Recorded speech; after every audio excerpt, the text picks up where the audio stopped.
নমস্কার বন্ধুরা, মানি ম্যানেজ চ্যানেলে আপনাদের স্বাগত। আজকে আমি ইনফোসিসের যে এডিআর 9% মতো বেড়ে গেছে সেটা কারণ হিসাবে আমি আপনাদের এই ভিডিওটা করছি। কারণ কি এর আগের দিনই আমি এর যে মানে নেট রেজাল্ট, যে Q3 রেজাল্ট সেটা বেরিয়েছিল, সেটা নিয়ে কথা বলেছিলাম।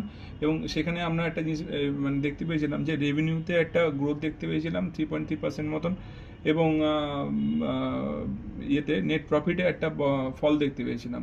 তো নেট প্রফিটে যে ফল দেখতে পেয়েছিলাম সেটা এস্টিমেট ভ্যালুকেও মানে এস্টিমেট ভ্যালু থেকেও কম এসেছিলো তার রেজাল্টটা। তার কারণ বলে দিচ্ছি, এস্টিমেট ছিল নেট প্রফিট আসার কথা ছিল 7,445 কোটি টাকা, সেখানে নেট প্রফিট আসে 6,654 কোটি টাকার। আর রেভিনিউ যেখানে আসার কথা ছিল 35,255 কোটি টাকার, সেখানে এসেছিলো 35,480, বলতে গেলে একটু বেশি। তো বিশাল কিছু না, ওই 3.3% মতো। তো এই যে রেভিনিউ যে একটা গাইডেন্স, রেভিনিউ যে সামান্য একটু বেশি বেড়ে এসেছিলো, এবং গতকালই ইনফোসিসের তরফ থেকে একটা বড়সড় একটা ভালো গাইডেন্স আসে যে 2026 সালে তারা মানে গ্রোথ দেখাতে চলেছে প্রায় 3.5% মতো কারেন্সিতে লেভেলে।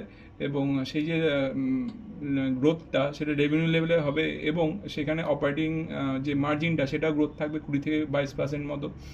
এবং এটা থেকে এই যে আউটলুকটা ওরা দিয়েছে, সেই আউটলুকটার জন্যই আজকে এডিআর 9% মতো একটা মানে ইনক্রিজ দেখাচ্ছে।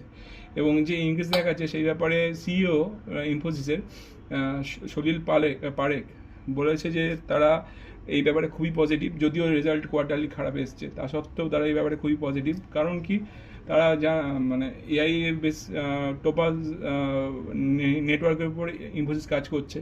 আর এআই এর যে কাজ চলছে ইনফোসিসের, সেখানে একটা বড়সড় মানে মার্জিনের তারা প্রফিট দেখতে পাচ্ছে ভবিষ্যতে, এবং রেভিনিউ তাতে ভালো আসবে। এবং এই জন্যই তারা একটা বড়সড় এডিআর বৃদ্ধি দেখতে পাচ্ছি আমরা মার্কেটে প্রায় 9% মতো।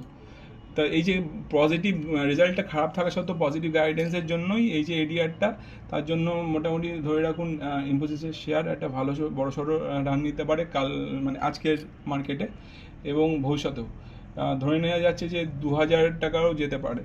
তো এখন তো ট্রেড করছে 1,600 টাকার অ্যারাউন্ডে, তো ওটা যদি ডাউনে পান মানে 1,400 অ্যারাউন্ডে, তবেই নেওয়ার চেষ্টা করবেন।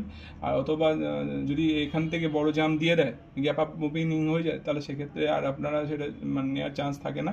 তো সেখানে যারা অলরেডি নিয়ে আছে শেয়ারটা, তারা প্রফিটটা এনজয় করতে পারবে। তো এই ভিডিওটা এই পর্যন্তই। কেমন হলো সেটা আমায় কমেন্ট করে জানাবেন। যদি ভালো লাগে আমার চ্যানেলের ভিডিওগুলোতে, আমার চ্যানেলটা সাবস্ক্রাইব, শেয়ার, লাইক করে আমার পাশে থাকবেন, এবং আমার চ্যানেলটা গ্রো করতে হেল্প করবেন। ধন্যবাদ।